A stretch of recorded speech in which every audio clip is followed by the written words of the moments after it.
Hi, today we're going to talk about COVID vaccines and answer some of your concerns and questions that you might have around vaccination, and hopefully give you a chance to ask some questions as well.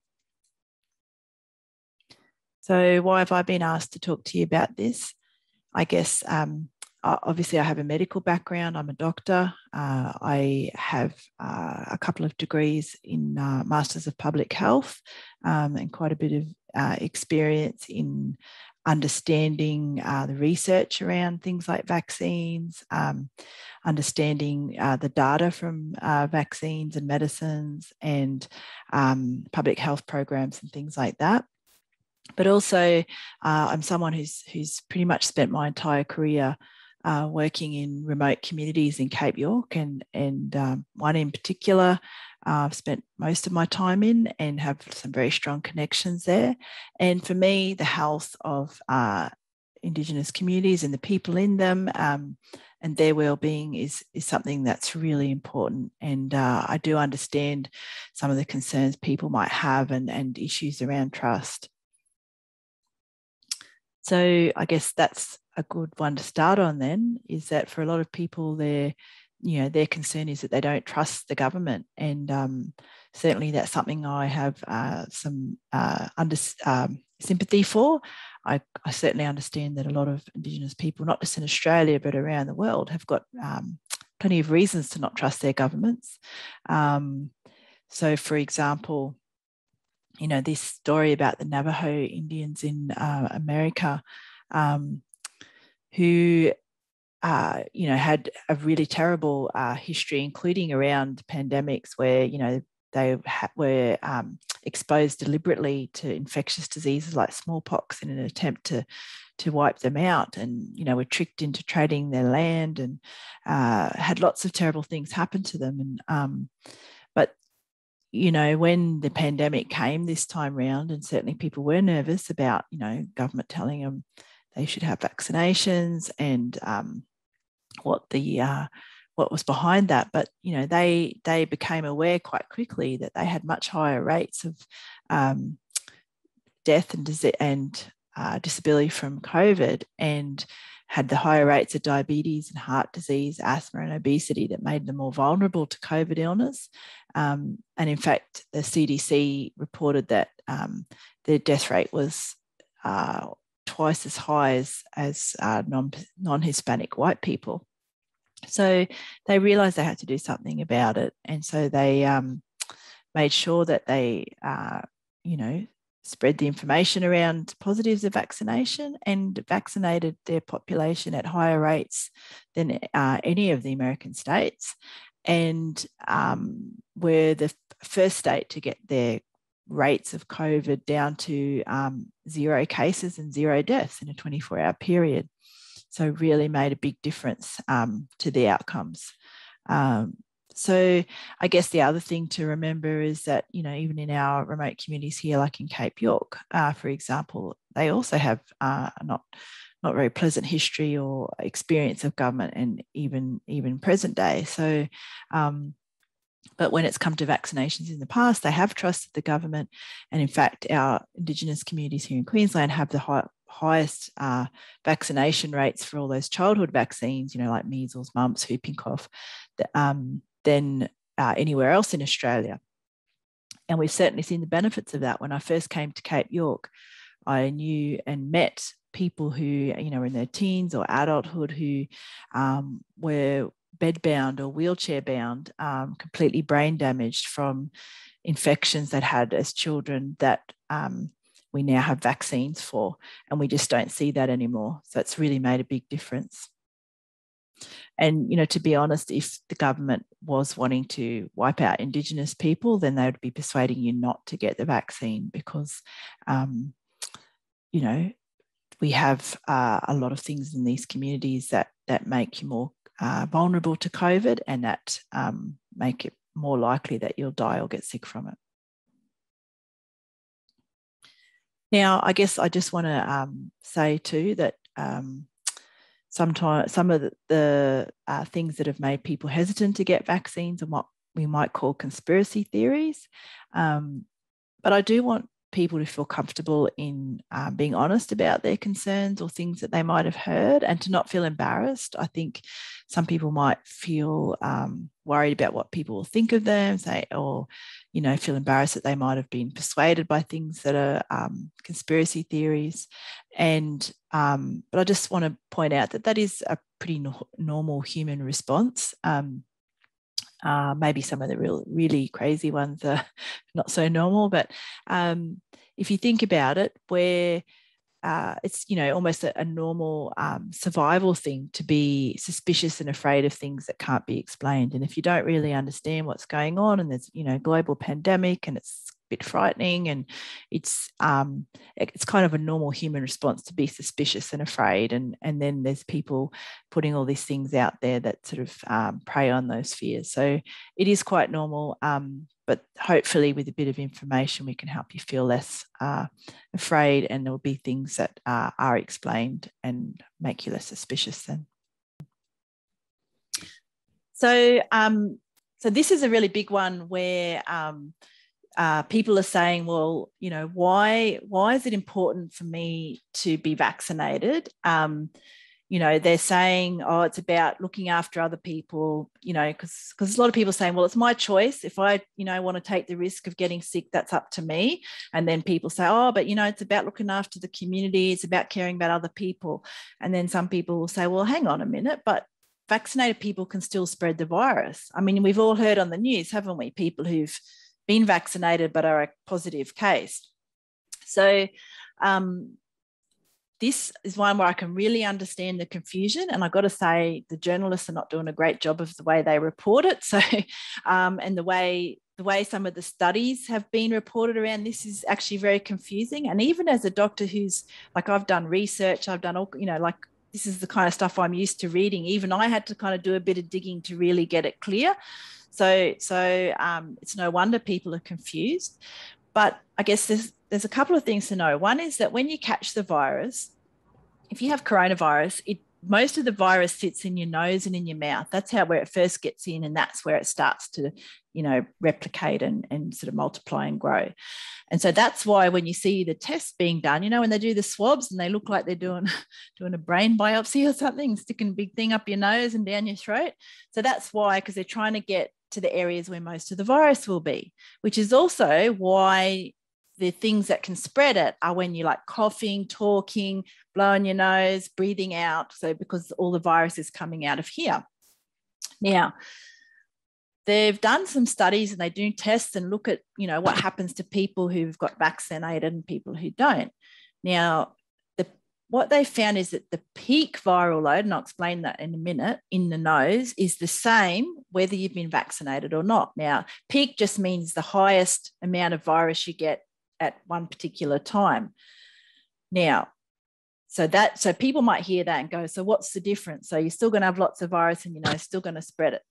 But if you're vaccinated, that your body, your immune system's all ready to go and fight it off. So it clears that virus out of your nose and mouth really, really quickly. Compared to if you're not vaccinated, and even if you're not sick, you can be carrying this virus in your nose and spreading it and spraying it everywhere for days and days and days and days, sometimes weeks. So if you think about that, if you are vaccinated, there's a much smaller amount of time where you can spread it to other people. So if you are only infectious for 24 hours as opposed to 14 days, obviously there's a lot less people you can spread it to. So does that make sense? So the other way that it affects people is that because we do know that the vaccine, really drops your chance of getting really sick or dying or ending up in ICU or in hospital. So you're much more likely to have just milder symptoms. You can still get sick, and I'll talk a bit more about that later, but you're much less likely to end up in hospital, which means that the more people that get vaccinated, the less busy the hospitals are going to be. And I don't know what it's like where you guys are, but where I am, the main hospital in Cairns that takes all the people from the remote communities in Cape York is already overloaded. We don't have a single case of COVID.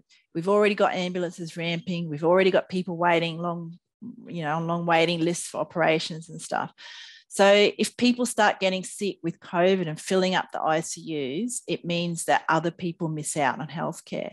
And certainly in countries where they've had really bad COVID and haven't had access to the vaccinations, there are people who've been dying of other things like heart attacks, strokes, car accidents, because they literally cannot get into the hospital because it's full of COVID cases.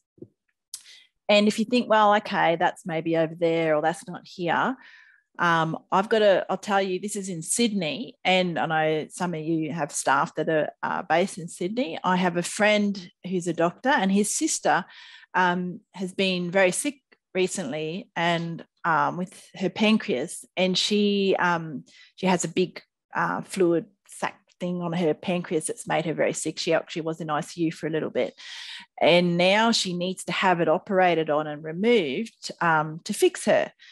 But she's been told that she can't get in to have it done at the moment because the hospitals are overloaded with COVID in Sydney.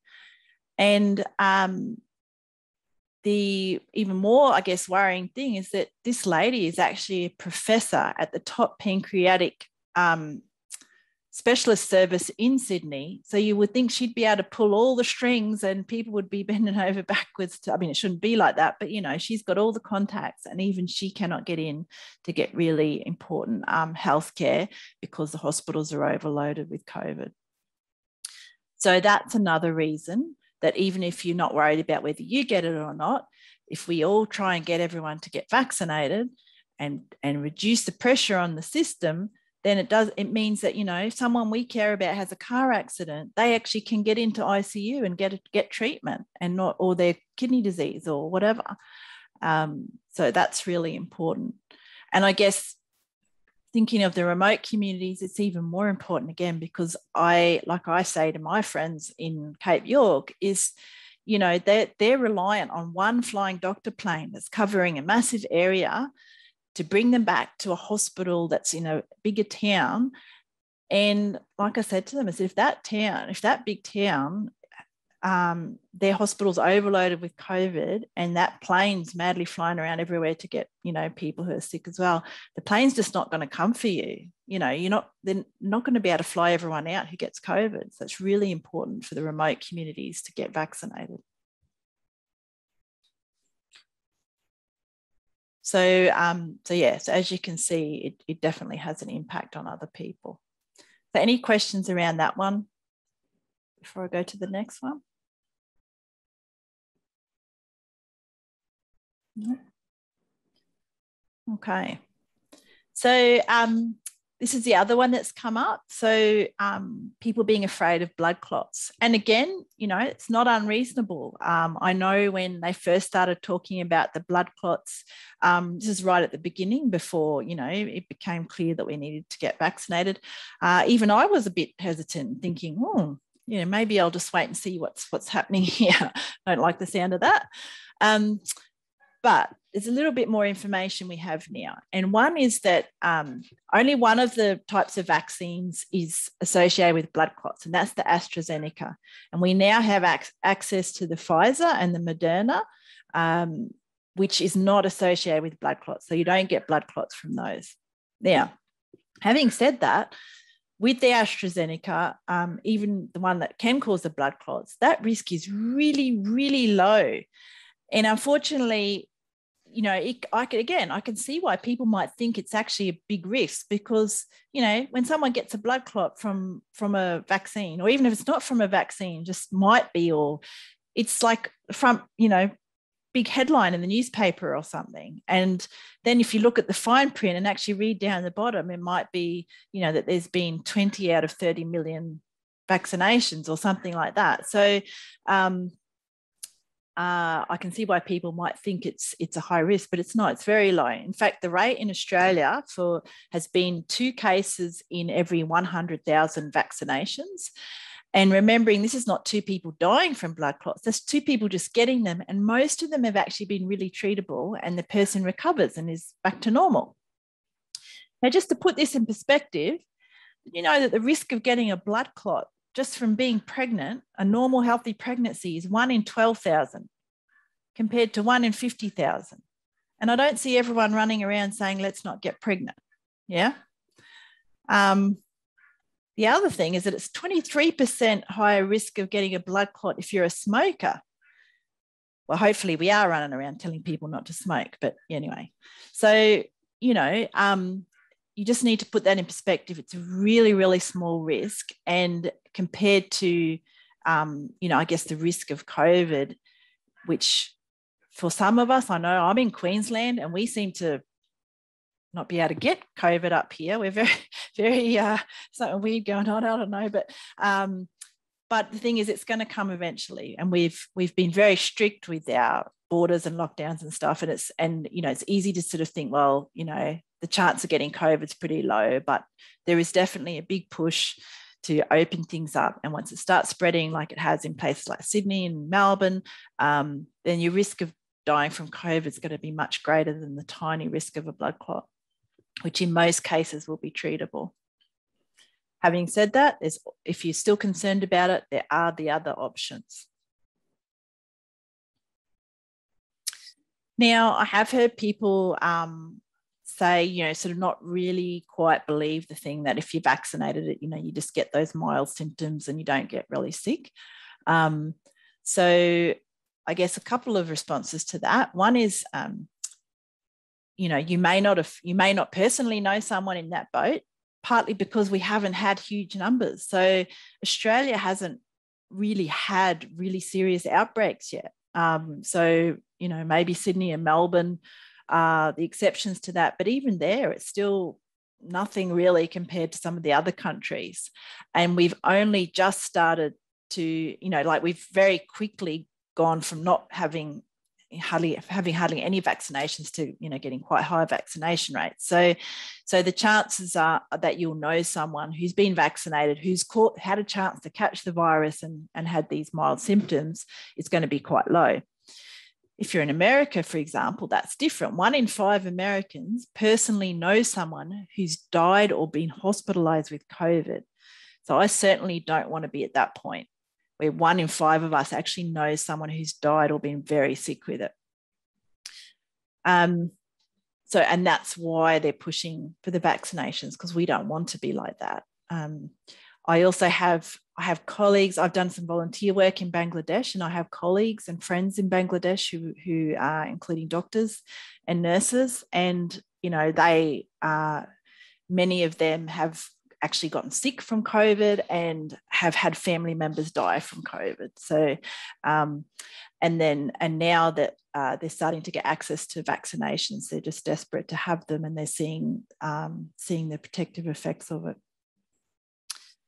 And we know that from the data in these countries that have had lots of virus, that have got high vaccination rates, that the death rate has dropped dramatically. And in fact, they've shown it's up to 90% with still high case numbers. So some countries are still getting lots and lots of COVID, but they've gone from having, you know, full hospitals and people in the corridors and people dying of COVID to having very low death rates, very low hospitalization rates, even though they've still got lots of COVID, because a lot of them are getting vaccinated. Having said that, I do actually know some people, I know of some people, people who know people in New South Wales who have been vaccinated and have got COVID and had mild symptoms. I also have some friends in Canada who got vaccinated and had some very mild symptoms. The other thing to note, though, is that being vaccinated is not 100%. No vaccines in the world are 100%. So there's always still a small chance you can get sick. The other thing is that if you have other problems, if you have diabetes or you're a smoker or you're an elderly person, there's more chance that you can still get quite sick with COVID, even though you've been vaccinated, but your chance is much less, and you're much less likely to die, much less likely to end up in ICU on a tube, you know, breathing with a tube, which is pretty awful.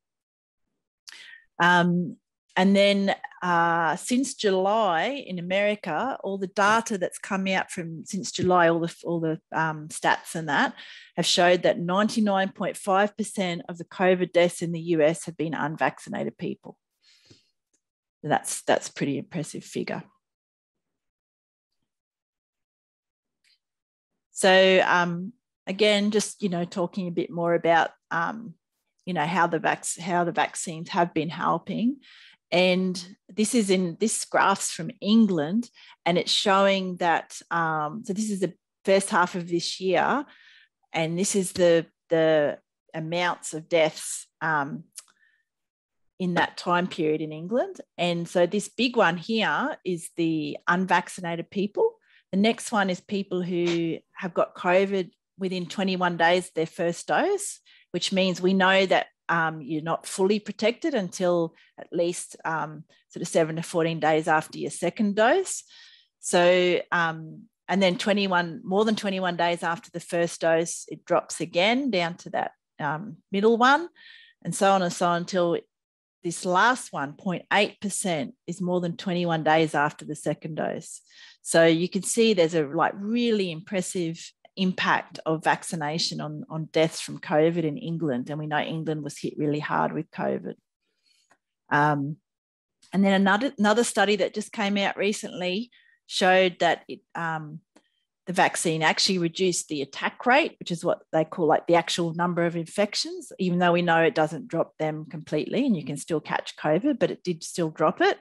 And it dropped hospitalizations by 63.5% and ICU and deaths by 65 to 69%. And then in Canada, a study on the Moderna vaccine, which is similar to the Pfizer one, and we've also got Moderna coming out to Australia now, showed that it, after more than 21 days, just after dose one, which we know is still not, the full effectiveness of the vaccine, it reduced your chance of death by 95%. So that is pretty impressive. But having said that, what are you supposed to think? Because then people tell you, and I know there's lots of people saying this. I've seen all kinds of interesting videos and articles saying that you might drop dead after your jab. So there's people saying that there's, big cover up, that people, millions of people are dropping dead from the COVID vaccination, that it's going to be some population control mechanism. There's all kinds of stories out there, but we need to remind ourselves, and it's probably a lot more now. This was a couple of weeks ago, I got this figure that over 6.7 billion, not million, billion, so 6.7 million people have received a COVID vaccine. And millions of those have been in the United States, as one example, under the most intense safety monitoring they've ever had in US history. And I can tell you now that out of all those figures, if dropping dead was a risk, then millions of vaccine-related deaths would have had to have been covered up by millions of people across the globe. It's just not likely. We need to stop and think when we hear something. We need to try and it's hard because your emotions want to react and go, oh, well, yeah, this is scary. But you need to stop then and think and sort of switch the thinking part on and go, hang on, how likely is that all these doctors, all the lab technicians, all the newspapers, everybody across the world is covering all this up and no one's leaking anything to say, that it's true. And I'm not talking about leaking as in, this one person who puts a video on YouTube and says, I have the truth. Because, we also need to remind ourselves that the people that do that, they get something out of that. And people say, well, why? They're not getting paid by Big Pharma. Well, the thing is, if you have a video on YouTube or BitChute or whatever else other platform you want to use, and it sounds dramatic and exciting and scary and emotional and people want to share it and it goes viral, you monetize that. You make money out of that. So, people do have an interest in trying to get all this information out there and get everyone clicking on their links and sharing their videos because they make money out of it.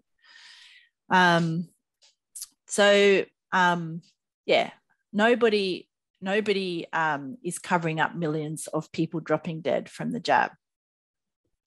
I guess one thing to understand, though, to help you understand this, where this idea might have come from about people, getting sick or dropping dead from the vaccine, is what they call adverse events reporting. So that's just fancy words for saying, it's adverse events just mean bad things happening. Yeah. So the way it works is that when there's a vaccine, or any vaccine, but particularly a new vaccine, there are very strict rules for safety that say that you need to report any adverse event. Now, any bad thing that happens after a vaccine. And that means anything that happens within 4 weeks of having a vaccine.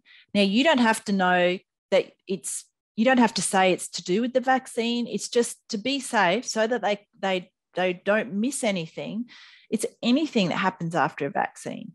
So if you are a smoker with diabetes and you've got arteries full of crap and you're literally about to have a heart attack any day anyway, and then you have a vaccine and you have a heart attack a week later that you were going to have anyway, and it's got nothing to do with the vaccine, that still gets reported. Does that make sense? So that's to make sure it can all get investigated. And then there are people whose jobs it is to look at all this data, to look at the patterns and go, okay, are we seeing more heart attacks than we would normally see? And then they look at the individual cases as well. Is this person, did they have a heart attack for some other reason? I'm just using the heart attack one as an example, yeah? And that's how they found out about the blood clots. And they reported that. No one's hidden anything. So when there was a side effect from the vaccine, that got reported. So the same goes with all the other vaccines as well. And so I know one of the things people say is they say, they're hiding, the adverse events. And because look, and here's the therapeutic goods website, and it says there's, 3 million adverse events. What they don't tell you is that firstly, it includes anything that's happened to anyone within 4 weeks of a vaccine. And not out of all of that, they haven't found anything apart from the ones you already know about that's actually been proven to be connected to the vaccine. But the other thing is that includes everything, including like a sore arm. So if you give 20 million people a vaccine, I'm sure you're going to get a few million sore arms, and that's normal. We get them with other vaccines too. That really doesn't mean anything. And there hasn't been, anything that's popped up to show any greater pattern of death from the vaccine. And, then there's also the stories you'll get from people And I know, for example, I was walking along the Esplanade in Cairns one day, and an Aboriginal fellow that I've known since we were young, good friend of mine, was there supporting his cousin who just had a stroke, and his poor cousin was in a wheelchair. He was in a pretty bad way. And he said, he's had a stroke, and a blood clot. And it was, I think it's the vaccine, because he had his vaccine 2 weeks before. And we were talking about it, and he's a paramedic. He's got some medical knowledge in that. And he ended up sort of realizing, well, yeah, actually, he probably was going to have it anyway. And it was a different type of stroke. It wasn't a blood clot. He'd had an ischemic stroke, and he'd been a smoker for most of his life. He had very poor health, had high blood pressure, all these other risk factors for stroke. But this is how these things can happen. So in his mind, or he might tell his family, it's from the vaccine. I got a stroke from the vaccine, but it wasn't from the vaccine. Hopefully that makes sense. So what are some of the problems that are linked to the vaccines? Like I said, those things will come out with all that data. So the first one is anaphylaxis. And again, I don't know why us medical people have to do this. We always got to find complicated, difficult names for simple things. But anyway, so that's just our fancy word for saying you have a really bad allergic reaction, like really bad allergic reaction. And only 2 to 5 people per million will get that. Now, it's actually not a problem, because any vaccine can give you an allergic reaction. In fact, lots of things, insect bites, eating peanuts, lots of things can give you allergic reactions. So they prepare for it. You'll notice when you get given a vaccine, they always say, wait for 15 minutes. That's in case you have a reaction, and they're ready there with the adrenaline to give it a little needle to you, which will stop the allergic reaction straight away. So that's not a big problem. So no one's actually died of anaphylaxis linked to the vaccine. Then there's that the blood clots that we were talking about, and they are a different type of blood clots to the ones that you might have heard people get from smoking or pregnancy or whatever. So it's a very rare type of blood clot, and as I said, before, the death rates from that are really, really low. Even the rates of getting the clots are low, much less than the rate of getting a clot from being pregnant or a smoker. And in America, it was 48 people out of 15.5 million people had it. And that was only with the AstraZeneca vaccine. The other ones don't cause it. Most of them were treatable. Most of them were in the under 50s. And to give you like an estimate, the death rate from the blood clots was half as much as being struck by lightning. So you've got twice as much chance of being hit by lightning than you have of dying from a blood clot from the AstraZeneca vaccine. It was 1 per million. And again, if you're still really concerned about that, you've got the option, the Pfizer or Moderna. Then you've got Guillain-Barré, which is again, fancy name for a syndrome where, like an illness where you can get sort of temporary paralysis. So that's where you sort of lose feeling in your or movement in your arms and legs, and it usually goes away. Most people recover from this. It's something that happens after a virus. So all of the cases that I've seen in my lifetime have been in people who just caught like any virus, like a cold virus or a flu virus or whatever. So it can happen to people who don't get vaccinated. And in fact, the rate of getting it after you've had COVID is much higher than if you get vaccinated. But even that, there were 244 cases out of 15.5 million doses that were within 2 weeks of the vaccine. And they haven't found that it was a higher rate than what happens normally in the population. So far, they're saying it's probably not caused by the vaccine anyway. And it's just those cases that just happens because you've had a virus. So we're not particularly concerned about that one. Then there's the heart one. And I'm sure most people have heard this one. This one gets quite a lot of news time.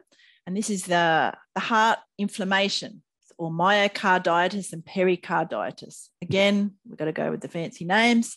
Myocarditis is just inflammation of your heart muscle, and pericarditis is inflammation or, like swelling around your heart, the lining of your heart. Now, they have been linked just to the mRNA vaccines, which is the Moderna and Pfizer. But having said that, again, it's really, really rare. The highest rate was only 71 cases per 1 million, only after the second dose, and it was in that 16 to 17-year-old males. And most cases were mild and settled just with a bit of Nurofen. So, your ibuprofen, your headache tablets or whatever. So they just had a bit of a little, ache in the chest, took a Nurofen and it went away, and that was it. But it has to be reported. So even of those 71 cases per 1 million, which is not a lot, most of them were just, mild and went away. As compared to COVID, which can make you seriously ill and can include, people have just dropped dead. And we've heard of cases in Sydney with that, people who weren't even particularly sick with their COVID, and then the COVID virus got into their heart and they dropped dead, had a cardiac arrest. So back to that dropping dead concern. So people who died within a month of the vaccine, and remembering what I said before, that all deaths have to be reported, was 2.2 for every 10,000. So that's 0.0022%. Yeah, that's really, really, really low. And that's all deaths. Now, you think about this. Who were the groups that we were trying to vaccinate first? It was the elderly, people who were vulnerable, who had diabetes, heart problems, and so forth. So a lot of these deaths were probably expected anyway. And in fact, when they've looked at the rates of death, they found that it's about what they would have expected before vaccinations. So the only real link to deaths is from the non-mRNA vaccine. So that's like your AstraZeneca in Australia, And that's where that rare blood clot could cause death, but it's incredibly rare.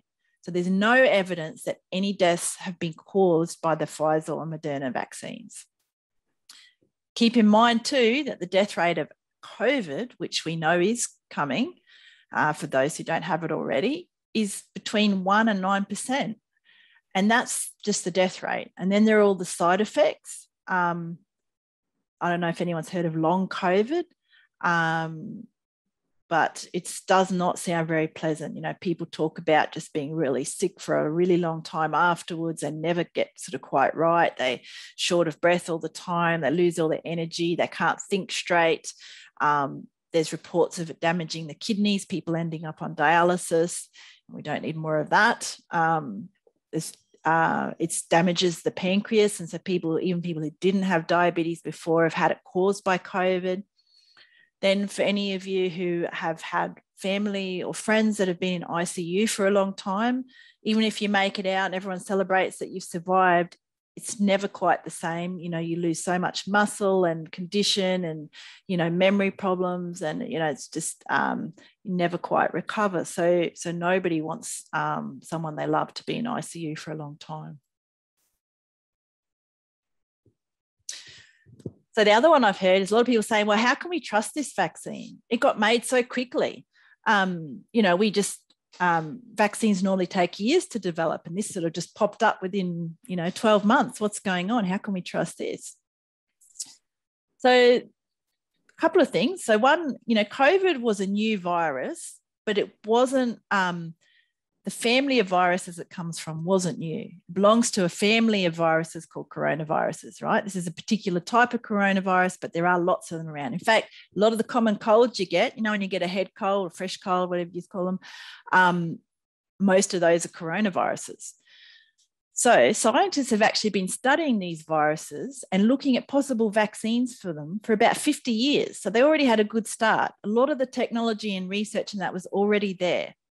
And they already knew that the spike protein, which is the little spikes on the virus, and you see on the little pictures that they seem to put over everything now, they knew that they could target those with a vaccine. So they knew where to start. So they weren't, developing something from the beginning. And the mRNA vaccine technology, which is the Pfizer and Moderna ones, had been being developed for over 10 years.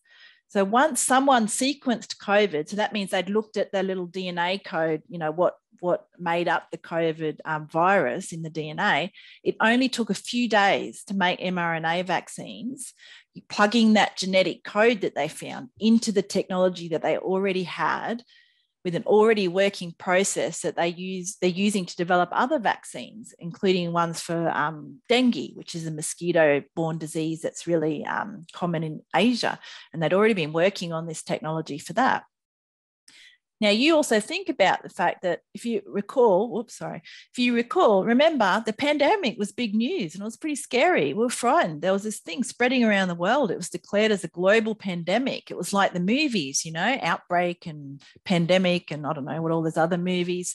So people all around the world were like putting their hands up to say, yeah, I'll be part of that trial. You know how hard it is to get people to volunteer for trials. It's usually pretty hard, but all of a sudden there were billions of people around the world going, yep, I'm putting my hand up. So due to that public interest and how big this thing was, they had massive number of people that they could get into these trials. The other thing was that to be able to check if something's working in a trial, you need to have the people who are testing the vaccine exposed to the virus. Well, it was spreading quickly around the world and millions of people were getting it. So they could really check the vaccine, how it worked very quickly. The other thing is that, again, because it was a pandemic that was affecting the whole world, people were worried about countries having to shut down, big businesses were concerned. There were people willing to spend, governments and businesses willing to spend billions of dollars on trials, on the building on the research, building vaccine making facilities before they even had the vaccines ready. And again, that's something that wouldn't normally happen, but because of what was at stake, it was just all happening really quickly. And then in America, which was the first ones to look at approving it, and a lot of people said, oh, but it wasn't approved. Well, it did end up being approved. It had emergency approval, and then it got full approval. But they were able to push that review process forward because they, again, put the money in. They employed extra people working day and night to review all this massive amount of data. And, when you look at how many people have had the vaccine now and how many people have been in the trials, there's more data on this vaccine than just about anything else in history. This is more studied, there's more data behind this than most of the tablets and treatments that you or your family have now. So that's just something to keep in mind. And of course, every medicine or treatment carries risk, but it's about weighing up the risk versus the benefit. And that's the same with anything. Like if you have cancer or someone you love has cancer or heart disease, and, the treatments that they get that's going to save their life are not 100% safe. There's very few things in life that are 100% safe, but you weigh up, you go, well, hang on, it's worth taking that small risk because it's going to save their life. And that's, the similar thing with COVID. And 5 million people around the world have died of COVID, and that's just the recorded cases. And we know that in a lot of the poorer countries, a lot of cases weren't even recorded. So probably a lot more than that have died. And then you think even more than that are now left with long-term side effects. So has anyone heard this one? People saying that vaccines change your DNA. They get into your DNA and it's going to get passed on to your kids, or it's going to muck you up. So the question, do vaccines alter your DNA? No, they don't. What they do, and this is probably where, and again, most of these things don't just come totally out of the blue. People just hear a little bit of truth and then kind of don't fully understand it and then make a story around it. So maybe where this has come from is that the vaccines, the Pfizer and Moderna vaccines, use a little piece of what they call messenger RNA, which is in your cells as well. It's a little bit different to DNA. What it does is it goes into your body's DNA. It doesn't go into the DNA. It goes into the cell, and your DNA then uses that mRNA instructions to make an immune response against COVID.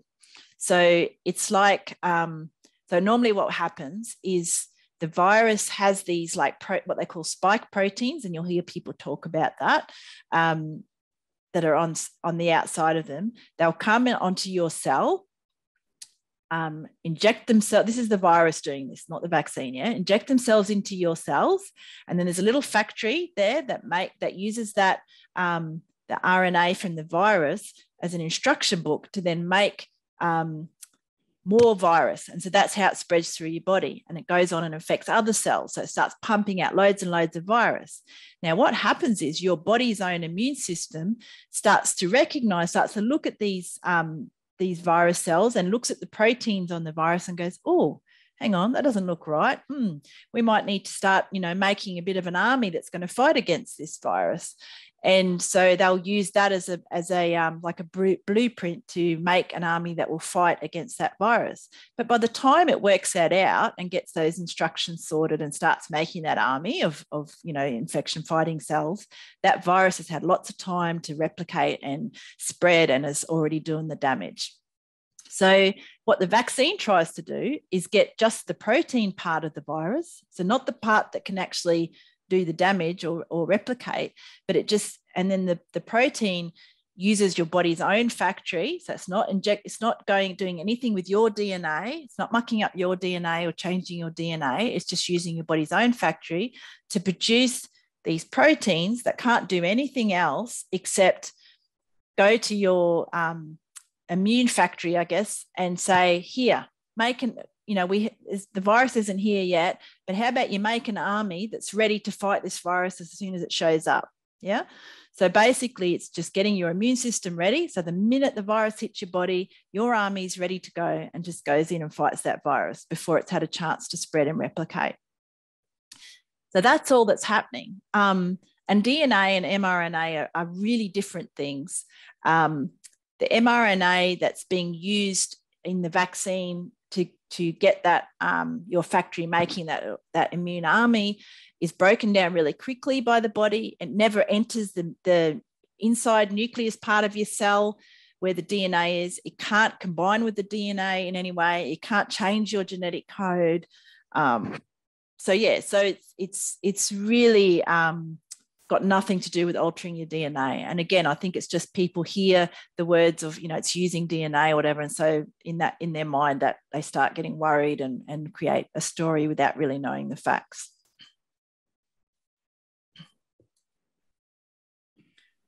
So, how do you sort fact from fiction? Because, after hearing some of this, you're probably thinking, well, how am I supposed to know? It's okay for Lara. She can read all the scientific papers and know all the big words and whatever, and she can work out what's true and what's not. And how do you know? It is really, really tough. And I feel really sorry for people who are struggling with these things because there is so much misinformation. And, to be honest, if it's the crazy stuff, if someone's saying something really out there saying that, you have a vaccine, you'll turn into a dragon person or whatever, and I have heard that one, it's kind of easy to know that that's crazy. But some of these bits of misinformation sound really real and use bits of scientific information, and you can think, well, yeah, that makes sense. That must be true.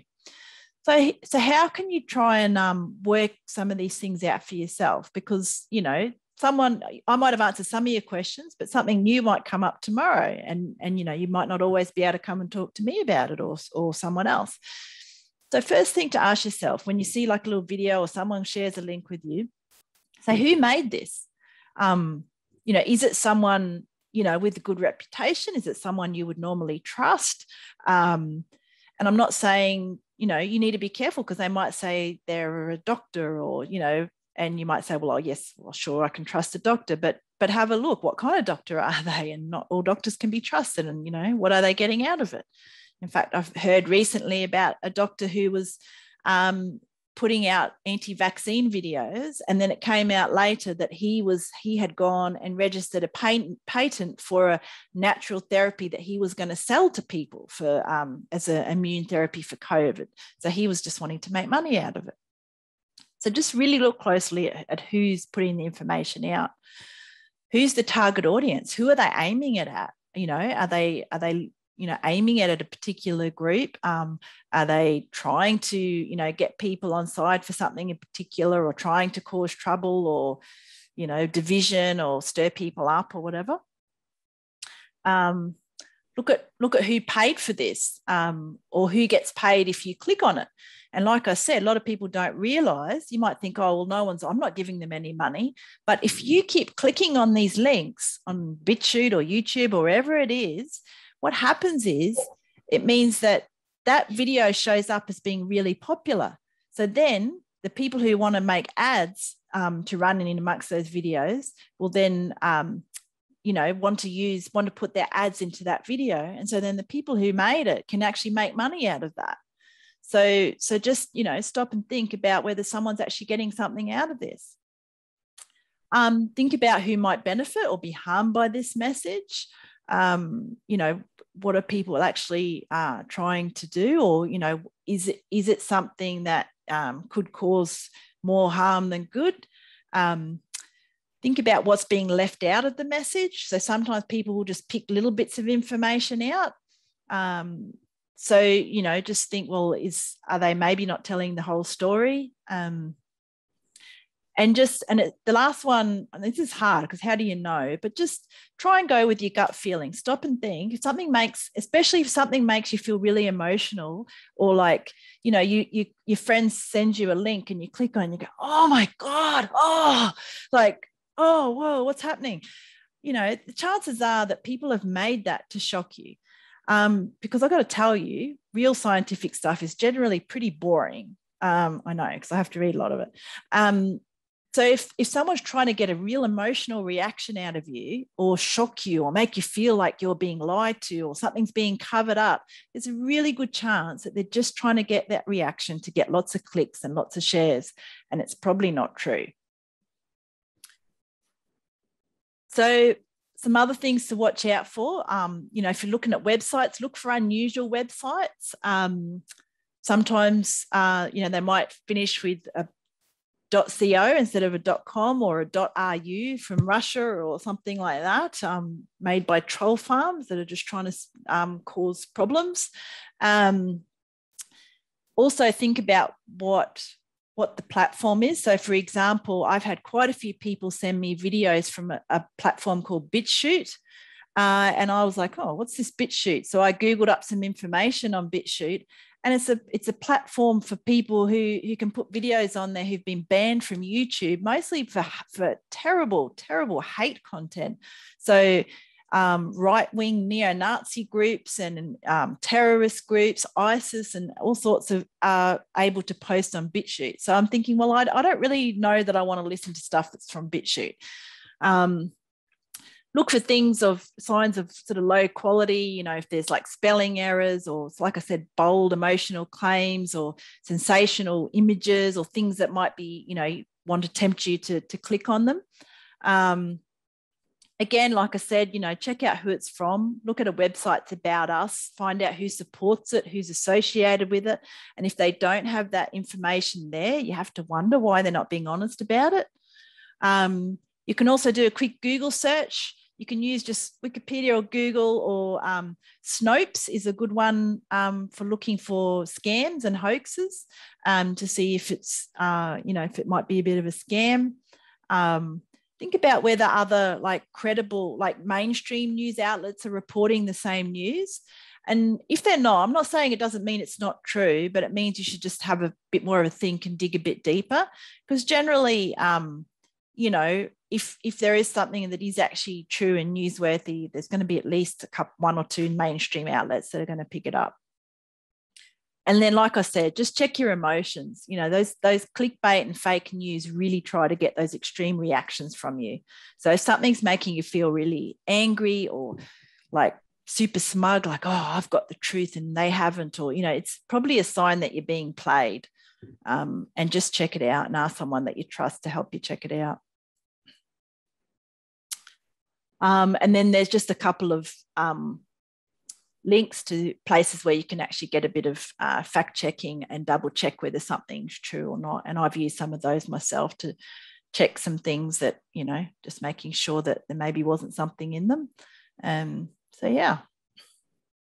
So has anyone else got any other questions or things that they wanted to know about or concerns that they had?